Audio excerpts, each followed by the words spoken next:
a bitch, bro, and he showed his true colors for the money. He talk about my kids, my family. If I fight Colby, we're both going to jail. I'm going to jail. I'm not going to fight him in the octagon. He's not making money off my career and what I've done. And this guy said a lot of things, and a lot of things about my family and my situation as well, as far as my father. And him making fun of Leon's dad, that is the biggest fucking move you can do. He's another piece of shit, lad. Colby. No one in the history of the UFC has made more enemies than Colby Covington. Colby, you're a piece of shit, and I dare you to come say something to my face, because I'd love to slap you. And that's by design. He wants you to hate him. I am Jorge Masvidal's daddy.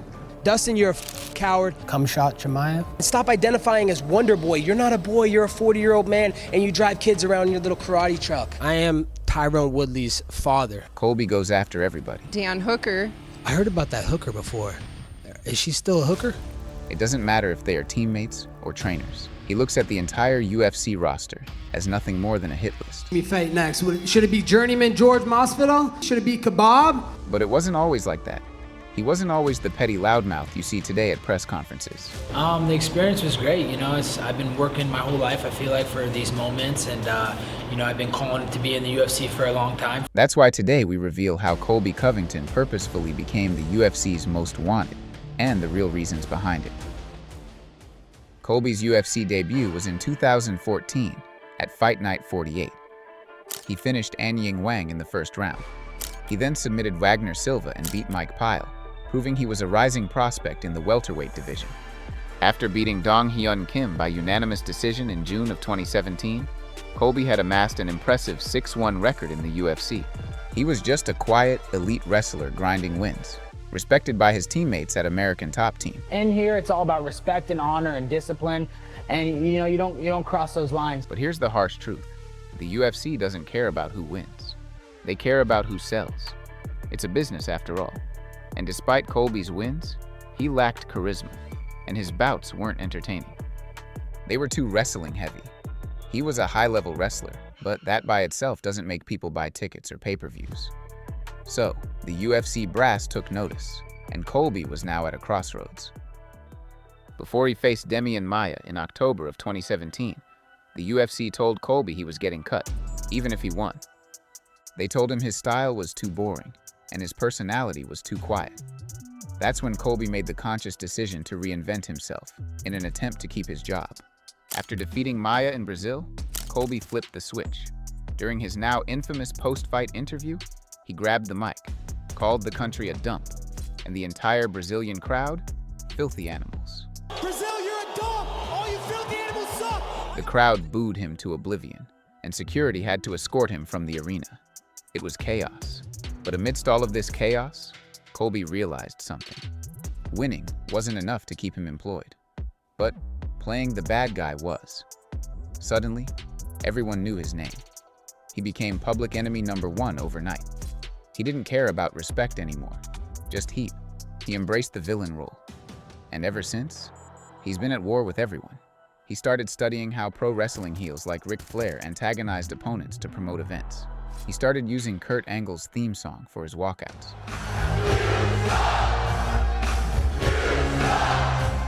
He openly mocked other athletes' families, trashed them, and aligned himself with Donald Trump.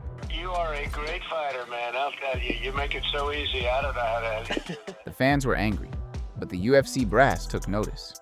They renewed his contract, and his notoriety propelled him into higher-paying bouts. Regardless of how you feel about it, it worked. But Colby's relationship with Dana White became complicated. Dana initially seemed frustrated by Colby's antics, but the promotional value was becoming undeniable. And by June 2018, when Colby defeated Rafael dos Anjos to claim the interim welterweight title, he cemented his place in the division. Dana was forced to acknowledge his drawing power. However, tensions resurfaced when Colby was stripped of his interim title. He publicly criticized Dana and the UFC's practices, proving he was willing to go to war with everyone, including the promotion itself. I don't expect anything. Anything Dana White says, they're all lies, so you can't believe anything that guy says, but, I'm gonna keep doing what I'm doing. Things were boiling within American Top Team. He attacked his own teammates publicly. From Jorge Masvidal, I am Jorge Masvidal's daddy, to Joanna Jędrzejczyk. He's a prick. I don't care about this guy, He doesn't know how to act, he's not a real man. No one was safe. There is no line that he wouldn't cross. By mid to late 2019, Masvidal, once a close friend of Colby's and even his roommate, became his mortal enemy.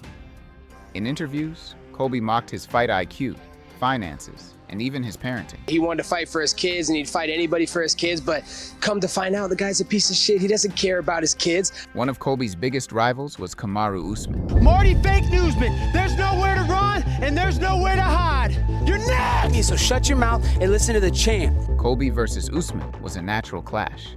Two elite wrestlers with deep resentment, but Colby added gas to the fire.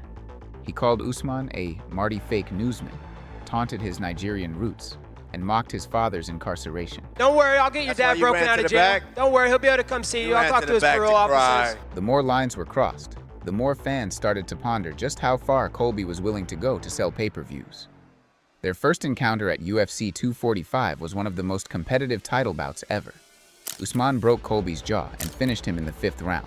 I think I broke my jaw. However, as much heat and buzz as Colby generated, his comments about teammates were unacceptable. The tension led to Colby leaving ATT in 2020 after years of training there.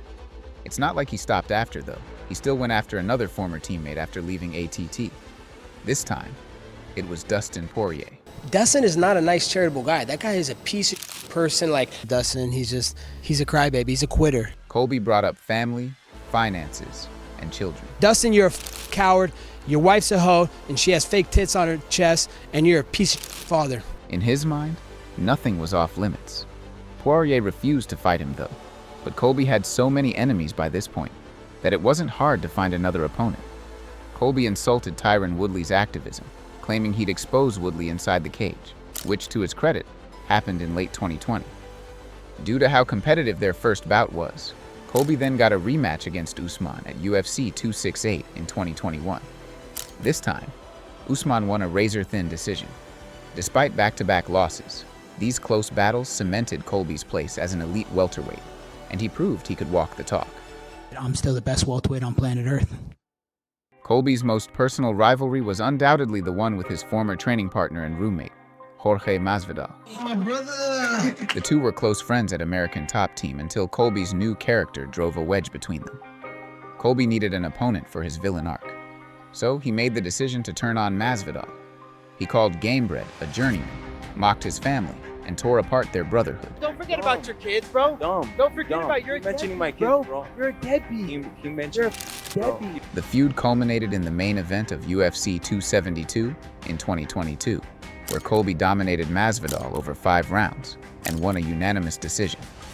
Keep in mind, it's very rare for the UFC to have a pay-per-view main event where there's no title on the line. This proved the drawing power of their rivalry. It was as profitable as it was personal. Idiot talked about my kids, He's still somebody, if I see him out in the streets, I'm going to give him everything I got to break his jaw, But the rivalry didn't end in the octagon. Masvidal responded to Colby's initial disrespectful comments about his personal life with threats. But he wasn't just talking. Weeks after their UFC bout, Masvidal allegedly assaulted Colby and sucker punched him outside of a Miami restaurant. After their street altercation, a lawsuit followed. He had to come outside of that steakhouse in Miami Beach and he had to stalk me, sit in the bushes and come and hit me in the back of the head and then knock my tooth out. You would think Colby would have learned something from the situation, but he didn't. While promoting his bout against the champion Leon Edwards, he crossed the family line again. Colby made their pre-fight press conference very personal by mentioning Leon's late father. No, I'm bringing you to 7th layer hell. We'll say what's up to your dad while we're there. Oh! Leon was beyond furious. He threw a bottle at Colby and tried to confront him on stage. Security had to intervene. Despite the backlash, Colby refused to apologize for his comment. He's since clashed with Bilal Muhammad, called out McGregor, and taken shots at retired legends. Why? All because staying silent means disappearing. Colby refuses to disappear from the limelight because back in 2017, when he wasn't doing these antics, he was nearly fired. Colby's notorious persona was born from desperation. In a 2019 interview with Sports Illustrated, the man himself said, "They wanted to cut me when I was fighting the #2 guy in the world. They said, no matter what happens, we're not re-signing you. Me making it more about entertainment is what saved my job." This was the pivotal moment in his career. Despite beating the #2 welterweight in the world, the UFC saw little marketability in him.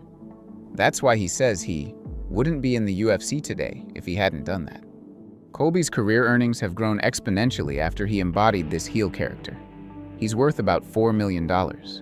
These numbers would have been impossible if he had been cut from the roster back then. But it begs the question, was it worth it? While Colby's bad guy persona sold fights, it also isolated him. He burned every bridge at his old gym. A guy he once lived with is now his mortal enemy and allegedly assaulted him outside the cage. Sponsors are cautious about associating with him due to his reputation. He's alone, apparently by design. He says it's business, but over time, the mask and the man may have blurred. You can say it's all a character, but if you alienate everyone around you, how much of it is still just for show? Unfortunately, talent alone doesn't guarantee employment in the UFC. MMA is a cutthroat business, and Colby caught on to it. He built a character out of necessity, even if it meant alienating friends, constant beef, and becoming the ultimate villain. Love and hate both sell, but being ignored doesn't. And no matter what we think of Colby Covington, all that matters to him is that we're still talking about him.